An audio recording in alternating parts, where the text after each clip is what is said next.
नमस्कार, स्वागत है आपका हमारे आचार्य यागेंद्र मिश्रा चैनल पर। सर्वपितृ अमावस्या में खाना है आपको 3 चीज़।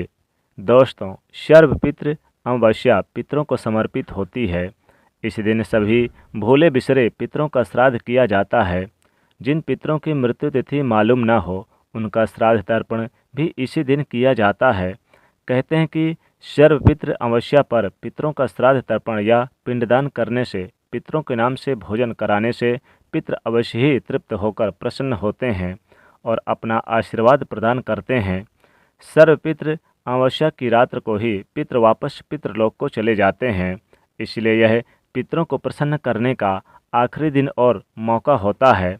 दोस्तों, इस साल की सर्वपितृ अमावस्या पर सर्वार्थ सिद्धियोग और अमृत सिद्धियोग एक साथ बन रहे हैं, इसलिए इस बार की यह सर्वपितृ अमावस्या और भी ज़्यादा खास हो गई है। इस दिन पितरों के निमित्त थोड़े से प्रयास से ही आप पितरों को प्रसन्न कर सकते हैं और उनकी कृपा प्राप्त कर सकते हैं। पितरों को प्रसन्न करने के लिए सबसे ज़रूरी चीज़ है श्रद्धा। बिना श्रद्धा के दिया हुआ दान श्राद्ध पितरों को प्राप्त नहीं होता, उनकी आत्मा को संतुष्टि नहीं मिलती और ना ही उनका आशीर्वाद संतान को प्राप्त होता। श्रद्धा से पितरों को कुछ भी अर्पित करना ही श्राद्ध कहलाता है। जिनके पितृ प्रसन्न नहीं होते, उन्हें पितृदोष लगता है, उन्हें अनेक प्रकार की परेशानियां उठानी पड़ती है। घर में कलह अशांति रहती है, रोग पीड़ाएं पीछा नहीं छोड़ती, घर में आपसी मतभेद बने रहते हैं, कार्यों में अनेक प्रकार की बाधाएं उत्पन्न होती है। इसके साथ ही अकाल मृत्यु का भी भय बना रहता है। संकट, अनहोनियां, अमंगल की आशंकाएं बनी रहती है। दोस्तों, शास्त्रों में पितृपक्ष अमावस्या के दिन कई नियम बताए गए हैं। अगर उन नियमों का पालन न किया जाए तो इससे पितृ नाराज हो जाते हैं और पितृदोष लगता है। पितृपक्ष अमावस्या के दौरान शुभ और मांगलिक कार्य न करने के साथ ही कुछ ऐसी चीज़ें भी होती हैं जिनका सेवन करना बहुत ज़रूरी है। यानी कि सर्वपितृ अमावस्या के दिन आपको ये 3 चीज़ जरूर खा लेनी है। आपको अगर ऐसा करते हैं तो विशेष लाभ होगा। इस दौरान पितरों के लिए भोजन निकाला जाता है, ब्राह्मण भोजन कराया जाता है और पंचबलि भी दी जाती है। लेकिन शास्त्रों में कुछ ऐसी चीज़ों के बारे में बताया गया है जिन्हें सर्वपितृ अमावस्या के दिन जरूर आपको खा लेनी चाहिए। अगर आप ये चीज़ें खाते हैं तो जीवन के कष्ट दूर हो जाएंगे और पितृदोष भी बदल जाएगा। पितृ आशीर्वाद में पितरों की कृपा प्राप्त होगी। लेकिन कुछ ऐसी चीज़ें हैं जिन्हें भूलकर भी इस दिन नहीं खाना चाहिए। पितृपक्ष के दौरान इनका सेवन भूलकर भी ना करें। दोस्तों, बताया जाता है कि कुछ लोग अपने पितरों के मनपसंद अनुसार ब्राह्मणों को भोजन कराते हैं, तो ऐसा बिल्कुल ना करें। पितरों को या ब्राह्मणों को भोजन में भूलकर भी ये शामिल ना करें। दोस्तों, बड़े बुजुर्गों के द्वारा, ब्राह्मणों के द्वारा आपने अधिकतर सुना होगा कि पितृपक्ष के दौरान वही भोजन बनाएं जो भोजन पितरों को, ब्राह्मणों को भोग लगाएं जो पितरों को पसंद हो, तभी तो उनकी आत्मा को शांति मिलेगी। लेकिन ऐसा नहीं है। आप इस दिन, बहुत सारे लोग तो लहसुन, प्याज, मीट, अंडे का भी भोजन बनाकर परोस देते हैं। बिल्कुल भी ऐसा ना करें। जिनके पितृ नॉनवेज पसंद होते हैं, वो नॉनवेज लेकर किसी ज़रूरतमंद व्यक्ति को दे देते हैं, तो बिल्कुल भी ऐसा ना करें। इस दिन भूलकर भी आप, यानी कि नेगेटिविटी चीज़ वाली, नकारात्मक वस्तुएं वाली चीज़ें बिल्कुल भी आप ना खिलाएं और ना खाएं। इनका सेवन भूलकर भी ना करें। यानी कि प्याज, लहसुन, मीट, अंडे का सेवन भूलकर भी ना करें पितृपक्ष में, और ना ही किसी को कराएं। पितरों के भोजन में आपको खासकर यानी कि 3 चीज़ जरूर खा लेनी चाहिए। जी हाँ दोस्तों, आपको खीर खा लेनी चाहिए। खीर का सेवन करना विशेष लाभकारी रहेगा। और पका हुआ भोजन, यानी पक्का भोजन, पूड़ी, हलवे, कचौड़ी, आप ये बनाकर खा सकते हैं। पक्का भोजन खाना बहुत ही ज़रूरी माना जाता है। और दोस्तों, बता दें कि शास्त्रों के अनुसार भगवान विष्णु और माता लक्ष्मी जी को ही पितृदेव कहे गए हैं। पितरों का भोजन, श्राद्ध, तर्पण, पिंडदान सबसे पहले भगवान विष्णु और माता लक्ष्मी जी ही स्वीकार करते हैं, उसके पश्चात पितरों को मिलता है। भगवान विष्णु और माँ लक्ष्मी जी के पूजन में प्याज, लहसुन और मीट, अंडे का इस्तेमाल ना करें, वर्जित बताया गया है। अगर आप पितरों के भोजन में मीट, अंडे और प्याज, लहसुन, इन चीज़ों का इस्तेमाल करते हैं तो भगवान विष्णु और माता लक्ष्मी जी उसे स्वीकार नहीं करेंगे। और जब पितृदेव स्वीकार नहीं करेंगे तो हमारे पितृ भी उस भोजन को स्वीकार नहीं करेंगे। इसलिए इस बात का हमेशा ध्यान रखें।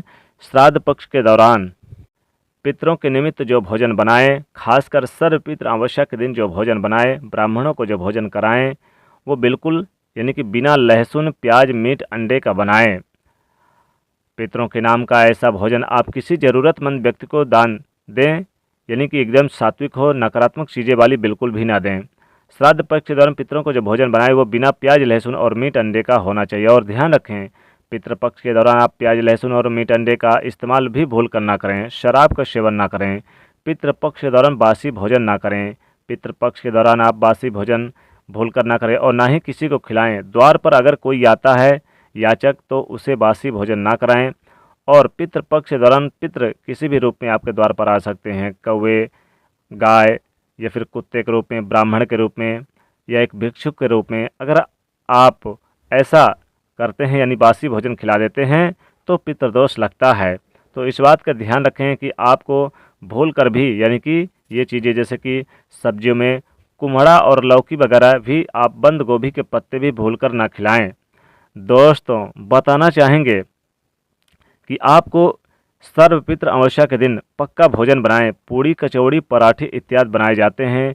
पितरों के भोजन में आप कच्चे चीज़ें यानी कि चावल, दाल और रोटी ना बनाएं, आप पक्का भोजन बनाएं। जी हाँ दोस्तों, और ब्राह्मणों को आप पहले भोजन कराएं, फिर आप स्वयं भोजन कराएं। पितरों के निमित्त पंचबलि दें और गाय, कुत्ते और यानी कि कौवे के लिए आप एक एक खुराक जरूर निकाल दें, क्योंकि वो हमारे पितरदेव माने जाते हैं पितृपक्ष में। इसी दिन आप मूंग के बड़े बनाकर, उड़द की कचौड़ी बनाकर, ये सब बनाकर खा सकते हैं।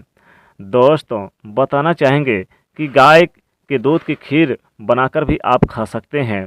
गाय के दूध के खीर का सेवन करना आपको सर्वपितृ अमावस्या के दिन श्रेष्ठ माना जाएगा। लेकिन भूलकर भी मसूर की दाल और नींबू का और लौकी का सेवन बिल्कुल भूलकर भी ना करें। यानी कि लौकी का सेवन तो आप कर सकते हैं, लेकिन खासकर आपको खीरा वगैरह यानी खीरे का भी सेवन तो कर सकते हैं, लेकिन आपको मूली ना खाएं इस दिन भूल कर भी। इस दिन आप कढ़ी बनाकर खा सकते हैं।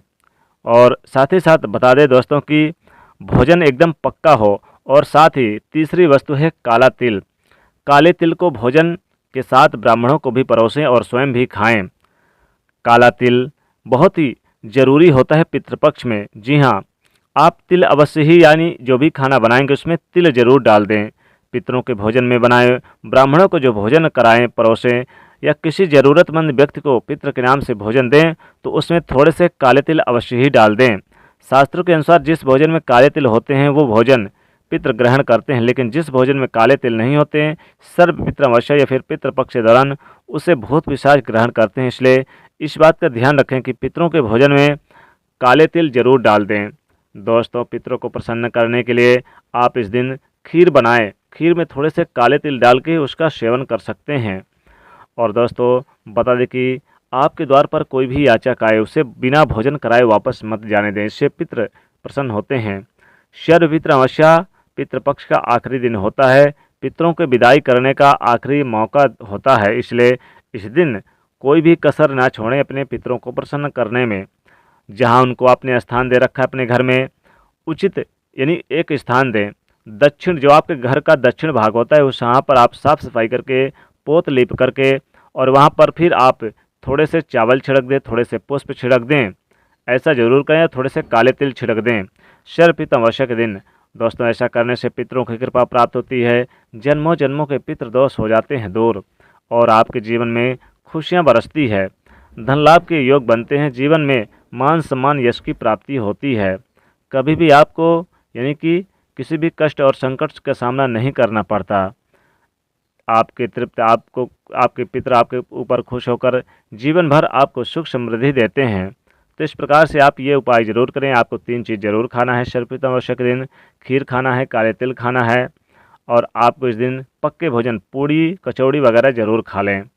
दोस्तों इस दिन चाहें तो आप यानी कि लौकी की सब्ज़ी भी खा सकते हैं और आप खीरे वगैरह भी खा सकते हैं।